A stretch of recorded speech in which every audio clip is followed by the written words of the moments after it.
yung mga bali, yung mga nakalagay sa mga... Sobrang dami. Ito yung pinaka... Milyones na siguro kapital nito, sir. ito yung pinaka... Yung mga coins. Siguro nabili mo ganitong lagyanan. Nabili ko na siya. Ito binuo ko na siya. Basic talaga, no? Kompleto na to eh. Naku po nga. 1975 Kakaingit. to 1982. Tuntua ko siya, nagla-live at tuntua talaga mo na dami. Hindi, may makapag-iipon ka din. Saka ako naman kasi magbenta, mura-mura lang din ako magbenta. Meron pa nga dito ko, no? Yung pinost mo na uncut ko, no? Dollar? Yan, lahat na dollar. Ito, meron pa ako dito nakapag mga Buti hindi mo inaalok ni Bustoyo o kay Sir Angelo. Hindi naman. Friend kami ni Sir Angelo, sir.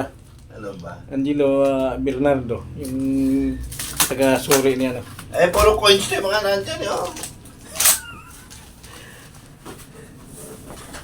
Daming koleksyon.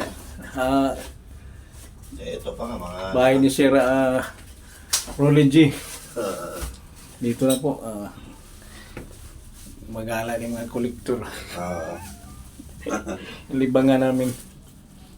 $250 na.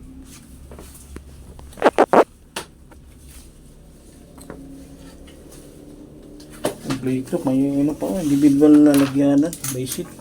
Yan lalagay ko dyan. Kaya ako naggupit eh.